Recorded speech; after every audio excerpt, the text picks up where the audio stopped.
All right, let's dive right in. Welcome to today's Explainer, where we're taking a really fascinating look into the hidden mechanics of our economy. Usually when we think about massive economic shifts, our minds go straight to dramatic government announcements, high stakes trade negotiations, or, I don't know, those complicated flashing charts on the evening news. But the reality, big economic changes usually kick off much closer to home. They don't start with a fancy speech, they start with a receipt. So today, we're going to trace the journey of a tariff, from this abstract policy decision cooked up in a boardroom all the way down to the exact moment you literally feel it in your wallet. So here's our roadmap for this explainer. First, the checkout line shock. Second, budgets under pressure. Third, how businesses react. Fourth, the political debate. Fifth, global and cultural ripples. And finally, the ultimate trade-off. Let's get to it. Section 1. The checkout line shock. It always starts with this very simple, completely visceral moment. Picture this. You walk into a store, you pick up a pair of shoes, maybe a phone charger, or just a basic hand tool, and you ask yourself this exact question. Wait, why is this more expensive again? Let's be real. You don't immediately think, yes, this is clearly the transmission effect on imported intermediate inputs. No way. You just feel that familiar, super annoying squeeze. That repeated question asked by millions of consumers every day is where a tariff actually comes back to life. It stops being this dry academic theory and transforms right into a daily annoyance that follows you all the way to the checkout line. Now, you might be wondering, how does that actually happen? Well, tariffs love to hide inside ordinary goods, passing along this invisible chain. Step 1, the producer overseas pays more for the raw materials. Then, Step 2, the importer gets hit with a higher cost the second the good crosses the border. Step 3, the retailer, who naturally wants to protect their profit margins, adjusts their pricing. And finally, Step 4, boom, the consumer absorbs all of that in the final price tag. The word tariff is almost never printed on your receipt, right? But it becomes entirely visible through this quiet, unavoidable chain reaction. Moving on to Section 2, budgets under pressure. Here's the thing about this hidden inflation. Small price hikes across a bunch of everyday items can actually do way more damage to a household than one massive price spike on a single luxury item. And that's precisely because they seep into our daily routines. A few extra cents here, a couple bucks there. Suddenly, the month's money vanishes way faster than anyone planned. And the effects? They're deeply personal. We start seeing shorter grocery lists. People delay buying new clothes. Back-to-school shopping becomes, honestly, incredibly stressful. Christmas budgets get trimmed down, birthday gifts get smaller, and those fun little impulse buys, they simply disappear. This is exactly how tariffs embed themselves into the emotional landscape of a household. Which brings us to this incredibly fascinating psychological phenomenon, the loss of price memory. See, because tariffs hit products unevenly, depending on where they're made or how tangled they are in global supply chains, the cost of living doesn't just rise in a flat, predictable straight line. Imported electronics might creep up one week, and then car parts spike the next. When normal, affordable products suddenly feel completely unpredictable, consumers lose trust in their own price memory. They literally stop believing they know what normal things should cost. And that creates this powerful underlying baseline of uncertainty. All right, Section 3. How businesses react. Behind the scenes, companies are basically scrambling to adjust without scaring you away, and it happens in a few distinct ways. First, a business might redesign a product just to protect their price points, which means you, the buyer, might notice the quality has subtly shifted. Or they change the packaging. You've probably seen this, your favorite snacks or household items suddenly shrinking in size. Or perhaps they switch suppliers entirely, and the materials just feel slightly different. A lot of times, the customer has no idea what the root cause is, but these hidden adjustments are very often the direct symptoms of tariff pressures filtering through that supply chain.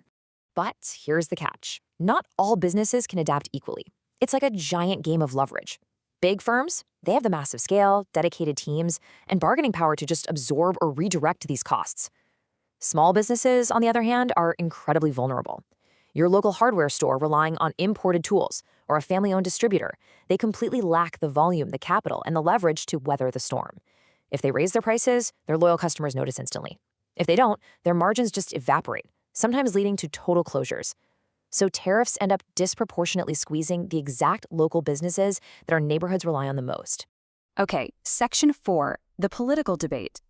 Now, the source material lays out exactly why the debate over tariffs gets so incredibly fierce, and honestly, why it never really goes away. We're looking at two very distinct viewpoints here. On the pro-tariff side, the argument is that these policies are absolutely crucial to protect strategic jobs, to build up our domestic resilience, and to reduce this dangerous dependence we have on foreign supply chains. But on the flip side, the anti-tariff argument states that these policies are just a hidden burden on everyday consumers, a massive drag on economic efficiency, and ultimately a tax that directly lowers your purchasing power. Both perspectives present very fundamental arguments about the entire direction of a nation's economy. So, what does this all mean for the voter? Well, the crucial point is this concept right here, the tariff asymmetry. The core political challenge of tariffs is, quite simply, time. Consumers feel the expense immediately, today, right at the register. But they're being asked to believe in a payoff, like, say, revitalized manufacturing or robust supply chain resilience, that might not materialize for years, if at all. That huge asymmetry between immediate, everyday pain and a delayed, potential benefit makes it an incredibly tough sell for the public, who are caught right in the middle, just trying to balance their checkbooks. Section 5. Global and cultural ripples. Culturally, when tariffs hit, the entire psychology of shopping fundamentally shifts. Consumers become highly defensive. They start treating down to cheaper store brands. They'll repair an old washing machine instead of just replacing it. Everyone becomes hyper price sensitive. Suddenly, buy local isn't just a trendy hipster marketing slogan anymore. It legitimately becomes a survival habit. People start actively questioning the origin of their goods and whether paying a premium price is actually worth it. The whole culture of consumption transforms from carefree and easy to super cautious. And all these microbehaviors, they snowball into something massive. Because economies aren't just mechanical systems, they're expectation systems. Think about it. If consumers and businesses simply believe that tariffs are here to stay and prices will just keep rising, they totally change their behavior. Consumers will rush out to buy things sooner before prices go up. Businesses will hike prices faster to get ahead of their own costs. The mere fear of future price hikes creates this runaway inflation momentum of its own. And that severely complicates things for central banks who are just trying to keep the economy stable. And while all of that psychological shifting is happening at home, the global stage becomes incredibly messy. Trading partners don't just sit still, they retaliate. Global suppliers have to aggressively reroute their goods, and entirely new alternative supply chains literally have to be built from scratch. Oh, and let's not forget the paperwork. Customs and compliance regulations absolutely multiply. All of this global friction and heavy administrative machinery adds even more hidden costs to those everyday items we buy. Basically, the global economy becomes significantly less smooth. Which brings us to our final part. Section 6, the ultimate trade-off. All of this friction leads us directly to economic uncertainty. Now, this uncertainty isn't just a byproduct, it's a massive economic force all by itself. When trade policy is unclear, companies play it safe. They delay hiring new staff, they pause building that new warehouse, and consumers follow suit by stalling major purchases, like a new car or a house. This heavy hesitation, this collective anxious wait-and-see attitude, can actually slow down the entire economy just as much as the direct out-of-pocket costs of the tariffs themselves. Which brings us to the ultimate question, really. How much are we willing to pay today for a more independent tomorrow? If the answer is too little, tariffs get rejected. If it's too much, the burden completely distorts everyday life. Finding that exact balance is the true challenge of modern economics, especially when the cost isn't hidden in some dense policy memo in Washington, but sitting right there on your local store shelf. Tariffs take global strategy and make it deeply, deeply personal.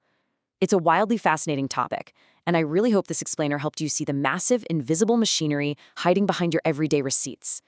Thanks so much for exploring this with me today, and keep questioning what you see at the checkout line.